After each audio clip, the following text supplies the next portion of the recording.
Hello दोस्तों, नमस्कार, आदाब, सत श्री अकाल। आप सभी का स्वागत है मेरे साथ मेरे चैनल पे द सीक्रेट टीचर्स पे। और दोस्तों, आज हम लोग अपनी करंट अफेयर का एक बहुत इंपॉर्टेंट सेशन लेके आए हैं, जो कि मैं द इंडियन एक्सप्रेस से लेके आता हूँ। मैंने परसों एक न्यूज़ आप लोगों को शेयर करी थी कि जो एयर इंडिया का प्लेन है वो कैसे क्रैश हुआ, उसके रीज़न क्या थे, ठीक है, और कैसे कंपनी और यहाँ तक कि DGCA भी बेसिकली नॉर्म्स सिर्फ कागज़ तक ही सीमित रहते हैं, उनको असल लाइफ में ग्राउंड लेवल पे नहीं उतारा जाता है। तो उस पे मैंने आपको डिस्कस किया था। आई होप आप लोगों को वो चीज़ समझ में आई होगी, फ्लैप 3 क्या होता है और फुल फ्लैप क्या होता है। जिन लोगों ने वो वीडियो नहीं देखी है, मैं डिस्क्रिप्शन में लिंक दे दूंगा, आप लोग देख लीजिएगा, ठीक है। चलिए, आज हम लोग अपना इंडियन एक्सप्रेस पढ़ते हैं और पेज नंबर 1 पे चलते हैं। पेज नंबर 1 पे बहुत ज़्यादा कोई खबर तो नहीं है, देख लीजिएगा। यहाँ पे ये न्यूज़ हमारी बहुत ज़्यादा इंपॉर्टेंट है, ये CAG की न्यूज़, ठीक है। तो बेसिकली जो CAG के हेड हैं, मतलब CAG के अध्यक्ष थे राजीव महर्षि ने, उन्होंने क्या कर दिया है, अपना रिज़ाइन कर दिया है, उनका कार्यकाल समाप्त हो चुका है, ठीक है। तो उन्होंने जाते जाते एक कंट्रोवर्शियल उन्होंने बात कह दी। उन्होंने बोला कि जो आपका जो डिफेंस की जो क्या बोलते हैं, डिफेंस की जो रिपोर्ट है वो हम लोग CAG की वेबसाइट पे पब्लिश नहीं करेंगे। यहाँ पे आज तक कभी ऐसा नहीं हुआ कि जो CAG ने कोई रिपोर्ट दी हो उसे अपनी वेबसाइट पे पब्लिश ना किया हो, ठीक है। देखिए, एक बात समझिएगा, जो CAG है वो गवर्नमेंट के अंडर में नहीं आती है, ये एक इंडिपेंडेंट संस्था है, यह एक संवैधानिक संस्था है, ठीक है। तो इसकी अपनी एक मान मर्यादा होती है कि ये जो रिपोर्ट देगी वो एक बहुत ही, मतलब क्या कहते हैं, उसमें किसी प्रकार का छेड़छाड़ नहीं हुआ होगा। तो जब CAG रिपोर्ट देती है तो उसमें ये माना जाता है कि इसमें किसी प्रकार का छेड़छाड़ नहीं हुआ, ये माना जाता है, ठीक है। लेकिन अभी हाल ही के दिनों में आपको पता है कि गवर्नमेंट का बहुत ज़्यादा इंटरफेरेंस होने लग गया है, यहाँ तक कि जो संवैधानिक हमारे जो निकाय हैं, इंस्टीट्यूशन हैं, उन पे भी बहुत ज़्यादा नियंत्रण रखने लग गई। जैसे RBI पे नियंत्रण रखने लग गई है, इंटरफेरेंस करने लग गई है, एक बात बोले तो यहाँ पे CAG के जो हेड थे राजीव महर्षि जी, ठीक है, अभी तो बदल गए, मैं अब बता दूंगा, राजीव महर्षि, ठीक है, महर्षि जी जो हैं, जो थे, जो अध्यक्ष थे, उन्होंने बोला कि जो हम डिफेंस रिपोर्ट है वो पब्लिश नहीं करेंगे CAG में, ठीक है। इसके बाद जो PAC को, देखिए, जो CAG की रिपोर्ट बनाती है वो कहाँ जाती है, वो जाती है राष्ट्रपति के पास। वो सबसे पहले कहाँ जाती है, राष्ट्रपति के पास जाती है, और राष्ट्रपति के थ्रू होते हुए PAC में जाती है, पब्लिक अकाउंट कमेटी में जाती है। कहाँ जाती है, पब्लिक अकाउंट कमेटी में जाती है, ठीक है, अकाउंट कमेटी में, ठीक है, पब्लिक अकाउंट कमेटी में जाती है।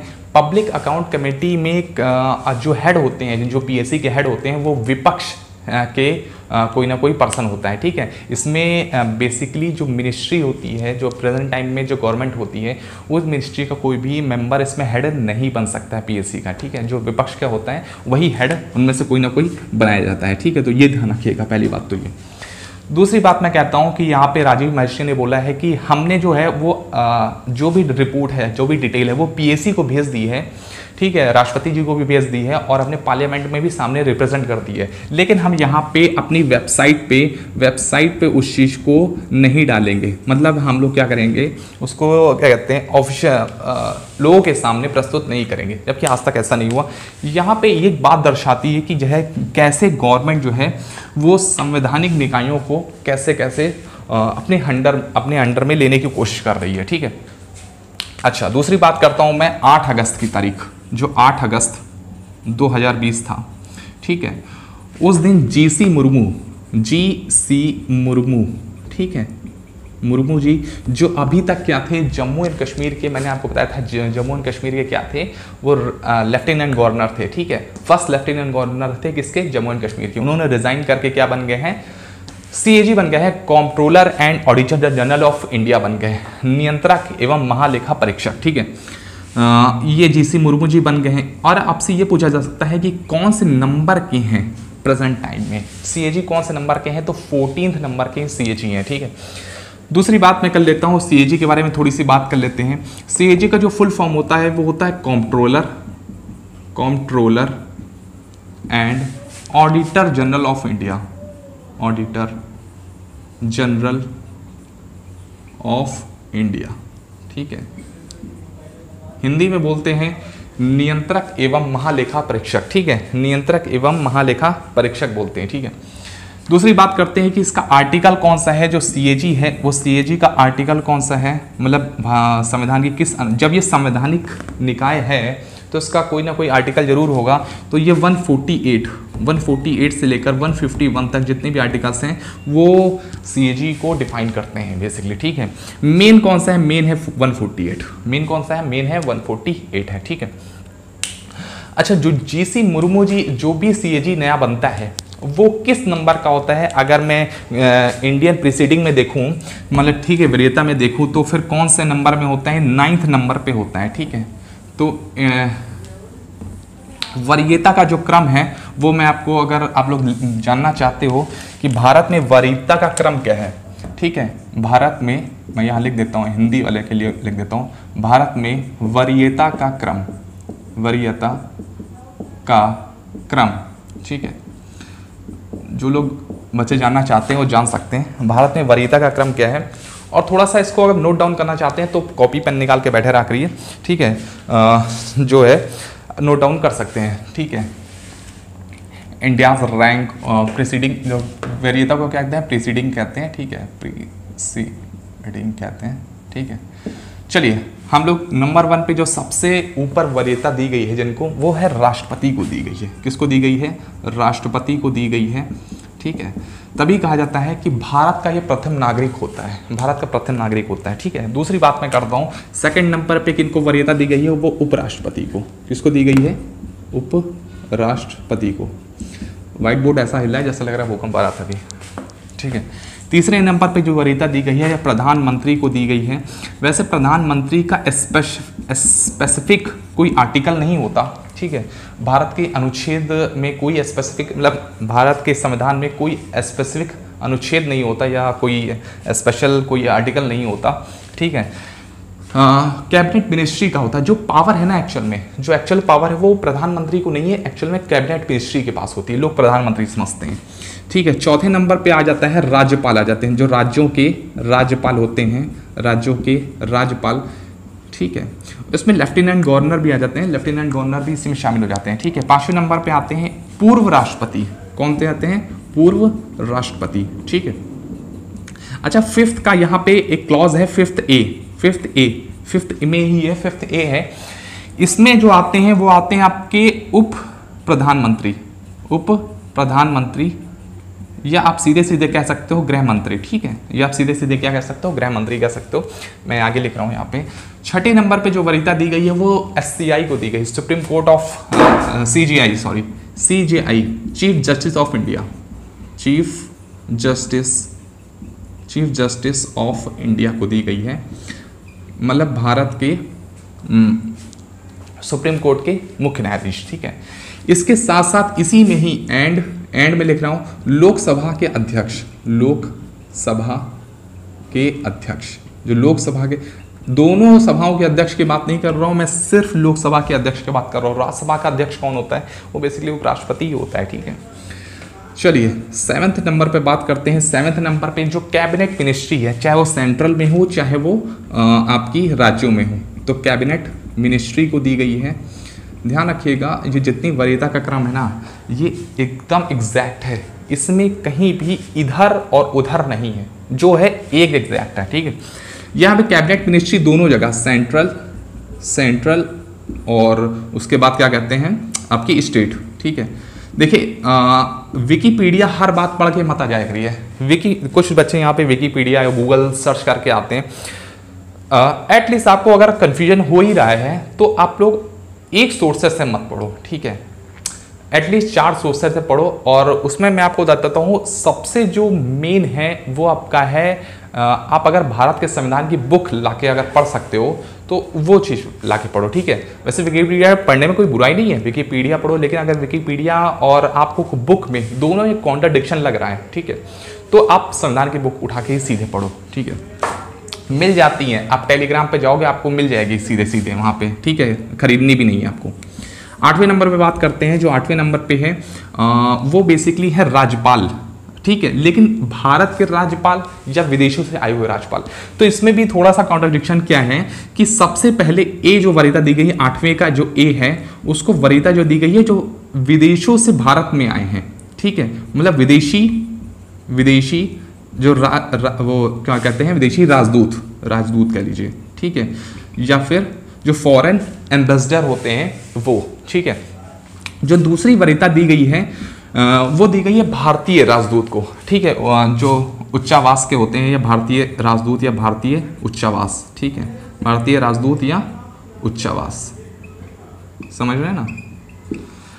नाइन्थ जो वरीयता दी गई है, नाइन्थ में भी थोड़ा सा मैं आपको बता देता हूँ, थोड़ी सी टेक्निकलिटी है, सीधे यहाँ पे CAG मत बोल दीजिएगा। यहाँ पे जो वरीयता दी गई है नाइन्थ में, वो वरीयता सबको दी गई है, मतलब सुप्रीम कोर्ट के जस्टिस, जितने भी जस्टिस होते हैं, ठीक है, जितने भी जज होते हैं उनको पहले वरीयता दी गई है। यहाँ सुप्रीम कोर्ट की मैं बात कर रहा हूँ, ठीक है। उसके बाद ए में जो सेक्शन है, इसका क्लॉज है, उसमें 3 लोग आते हैं, उसमें 3 लोग आते हैं, एक CAG, यूपीएससी और तीसरा आई थिंक आता है चीफ इलेक्शन कमिश्नर, CEC मैं लिख दे रहा हूँ, चीफ इलेक्शन कमिश्नर रहता है, ठीक है।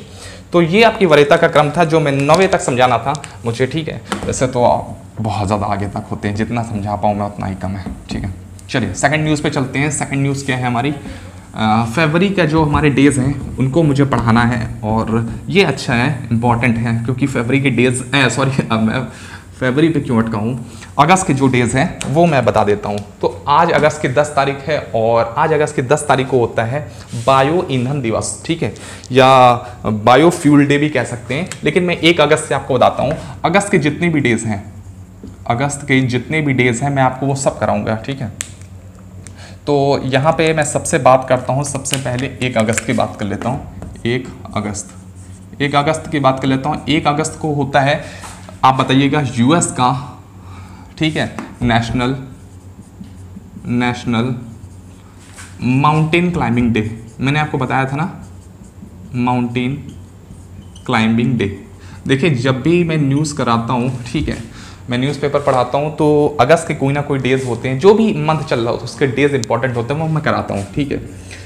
US का नेशनल और 4 अगस्त को, उसके बाद मैंने आपको बताया था 4 अगस्त को कौन सा होता है, US का ही होता है, कोस्ट गार्ड डे होता है, ठीक है, कोस्ट गार्ड डे मैं आपको करा चुका हूँ, ठीक है, लेकिन मैं आपको फिर भी एक बार रिवाइज करा दे रहा हूँ। फिर 6 अगस्त को होता है यहाँ पे, अब मैंने आपको बताया था हिरोशिमा डे, ठीक है, हिरोशिमा डे होता है, हिरोशिमा डे। और नागासाकी डे कब होता है, 9 अगस्त को, 9 अगस्त को होता है नागासाकी डे, ठीक है, नागासाकी डे। मैंने आपको इसके बारे में भी बताया था, ये कौन कौन से बम गिरे थे, यहाँ पे लिटिल बॉय और यहाँ पे फैट मैन, 2 बम गिरे थे, ठीक है। अगली बात करते हैं, यहाँ पे बीच में एक तारीख रह गई है, 7 अगस्त को। 7 अगस्त को मनाया जाता है नेशनल हैंडलूम डे। कौन सा, नेशनल हैंडलूम डे, या राष्ट्रीय हथकरघा दिवस बोलते हैं हिंदी में, राष्ट्रीय हथकरघा दिवस। 8 अगस्त को भी एक तारीख रह गई है, जैसे कहते हैं भारत छोड़ो आंदोलन दिवस मनाया जाता है, ठीक है, लिख सकते हो चाहे तो, भारत छोड़ो आंदोलन दिवस, क्विट इंडिया मूवमेंट डे, आंदोलन दिवस। इंग्लिश में बोलते हैं quit India movement day, quit India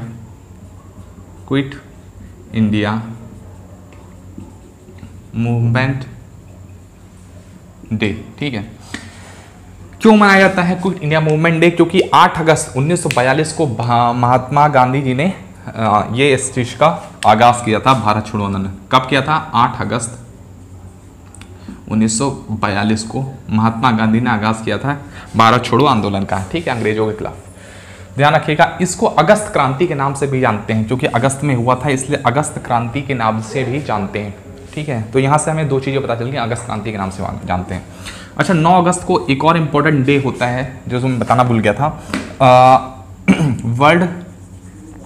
world आपका आदिवासी दिवस, क्या कहते हैं उसको, वर्ल्ड ट्राइबल डे, ठीक है, वर्ल्ड ट्राइबल डे, ठीक है, विश्व आदिवासी, ठीक है, काफ़ी बड़ा नाम है, लेकिन कभी कभी इस नाम से भी आ जाता है, international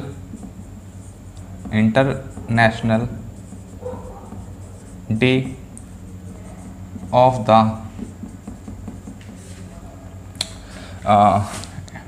international day of the world indigenous people, world indigenous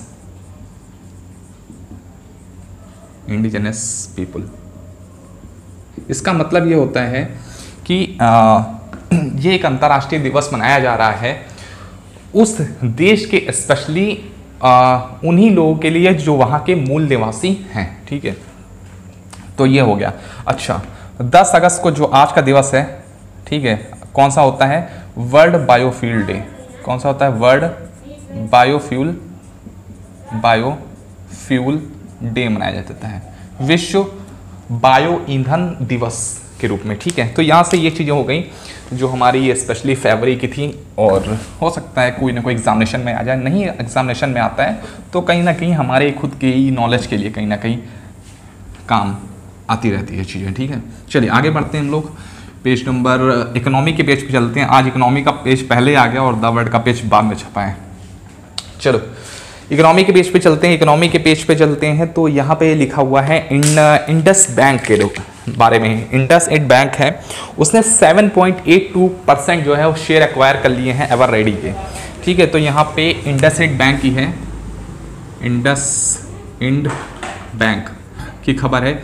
इसने बेसिकली क्या किए हैं? 7.82% जो शेयर हैं वो एक्वायर कर लिए हैं। अब ये जो शेयर हैं वो किस कंपनी के एक्वायर किए हैं? तो एवर रेडी के।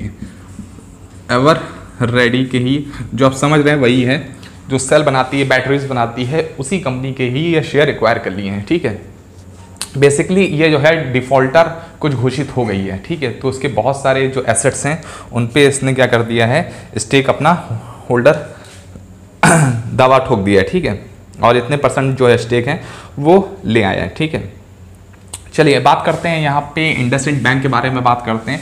तो ये पुणे की है। ठीक है, इसका हेडक्वार्टर कहाँ है? पुणे महाराष्ट्र में। पुणे महाराष्ट्र में है, और जो है 1994 में ये बनी थी बैंक। ठीक है, अगर मैं टोटल एसेट्स की बात करूँ तो टोटल एसेट्स हैं नियर अबाउट, इसके टोटल एसेट्स की बात करता हूँ। टोटल जो एसेट्स हैं मतलब कुल जो कंपनी की पूरी कमाई होगी या फिर पूरा सब कुछ कंपनी का मिला करके, ठीक है, वो कितने रुपए का है? तो यहाँ पे आप बता सकते हो कि $25 बिलियन के नियर अबाउट है। ठीक है, $25 बिलियन। इसे रुपए में आप कन्वर्ट करना चाहते हैं, कुछ बच्चे यहाँ समझ नहीं पाते कि डॉलर को कैसे कन्वर्ट किया जाए रुपए में। तो मैं बता देता हूँ, अगर आप ये समझिएगा कि 13 समथिंग बिलियन डॉलर, मतलब 1 लाख करोड़ जो होता है ना, 1 लाख जो करोड़ होता है वो नियर अबाउट होता है 13 पॉइंट समथिंग बिलियन डॉलर के आसपास। कितना? Something point. तो यहाँ पे $25 बिलियन है। इसका मतलब 13 दूना 26, मतलब 2 लाख करोड़ के आसपास कहीं इसके टोटल जो एसेट्स हैं वो बनते हैं। ठीक है, और इसके जो फाउंडर थे वो कौन थे? SP हिंदुजा थे। ठीक है, SP हिंदुजा जो हैं, SP हिंदुजा।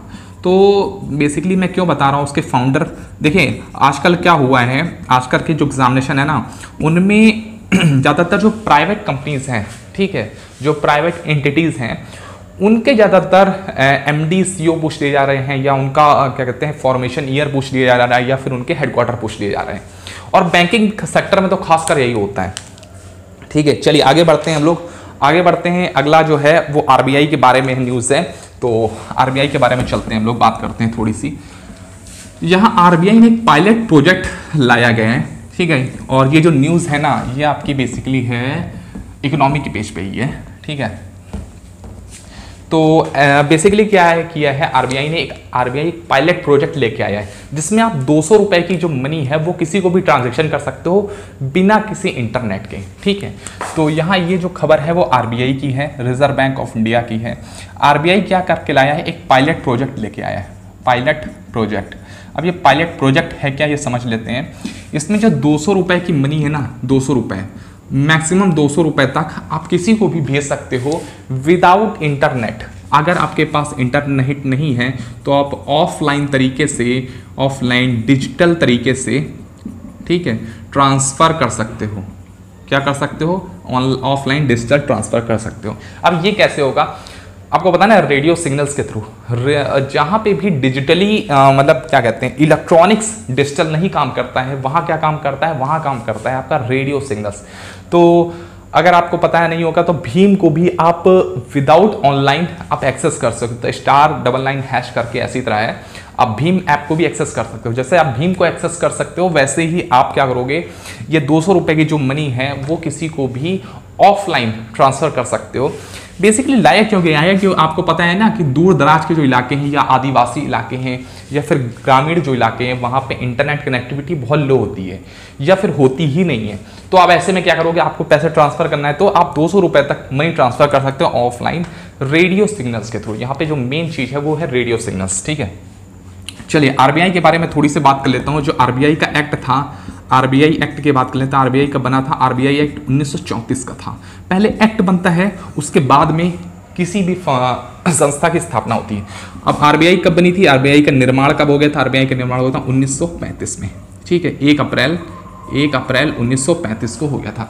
इसके जो फर्स्ट गवर्नर थे वो कौन थे, ओसबॉर्न स्मिथ थे। कौन थे, ओसबॉर्न स्मिथ, ठीक है।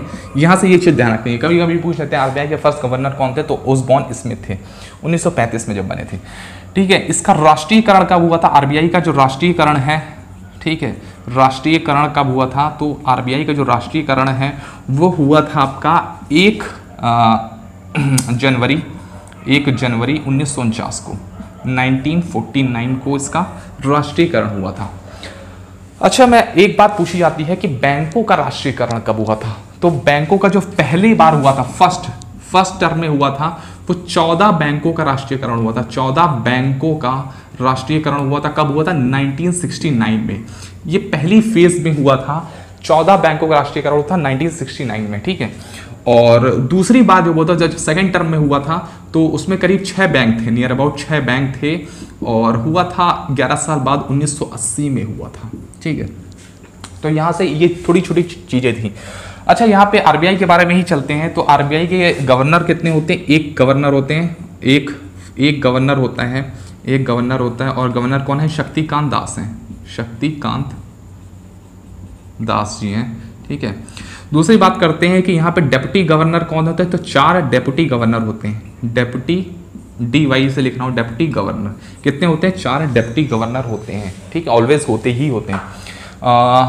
हाँ, एक और बात है कि अगर आपसे पूछा जाता है सिक्के जो है वो सिक्के कौन बनाती है, तो सिक्के आरबीआई ही बनाती है, लेकिन उस पर ओनरशिप किसकी होती है, ओनरशिप होती है गवर्नमेंट की, गवर्नमेंट उसको ओन करती है। अच्छा, गवर्नमेंट क्यों ओन करती है, आरबीआई खुद क्यों नहीं बनाती, इसलिए नहीं बनाती क्योंकि मोनोपोली ना हो जाए। कल को कोई मतलब आरबीआई ही मोनोपोली करने लग जाए पैसों की, तो उसमें गवर्नमेंट फिर इंटरफेरेंस नहीं रहेगा। तो इसीलिए जो सिक्के होते हैं या फिर 1 रुपए की जो नोट होती है, 1 रुपए की जो नोट होती है, उस पे दोनों पे किसका इंटरफेरेंस होता है, गवर्नमेंट का इंटरफेरेंस होता है। गवर्नमेंट उसको ओन करती है बेसिकली दोनों चीज़ों को, ठीक है, सिक्कों और 1 रुपए की नोट को, ठीक है। तो नॉर्मल सी जानकारी थी जो मुझे बतानी थी। और कुछ आपके दिमाग में हो आरबीआई के बारे में या किसी के बारे में भी हो तो आप कमेंट सेक्शन में जरूर बता दिया करिए, ठीक है। हाँ, एक एयर एशिया की इस समय, एयर इंडिया की, सॉरी मैं एयर इंडिया की बात करूंगा। एयर इंडिया की काफ़ी ज़्यादा न्यूज़ आ रही है मार्केट में कि एयर इंडिया में ये खराबी हो गई थी, वो खराबी हो गई थी, पायलट पे बहुत सारी जिम्मेदारी डाली जा रही हैं। तो मैंने उसके ऊपर एक डेडिकेटेड वीडियो बनाया है, लिंक डिस्क्रिप्शन में है, जाके देख लीजिएगा। और उस पर देखिए, आज से 1 महीना पहले एक पायलट है गौरव तनेजा, जिनका एक चैनल चलता है फ्लाइंग बेस्ट नाम से, उन्होंने भी इस मुद्दे को उठाया था कि बहुत सारे सेफ्टी नॉर्म्स नहीं फॉलो किए जाते। सिर्फ एक उनके सिक लीव का मुद्दा नहीं था, बहुत सारी चीज़ें थी जो चीज़ें नहीं फॉलो किए जाते हैं। डिजिटल CA के ना के थ्रू फॉलो किया जाता है और ना ही कोई कंपनी, एविएशन कंपनी जो उसको फॉलो करती है। मतलब जो पैसेंजर की सेफ्टी है वो दांव पे रख करके चलती आती है, ठीक है। तो आज की न्यूज़ जो है वो मेरी यहीं तक थी, और आपको कोई सजेशन हो आप लिख सकते हैं, ठीक है। तब तक ले चलते हैं, बाय बाय, टेक केयर।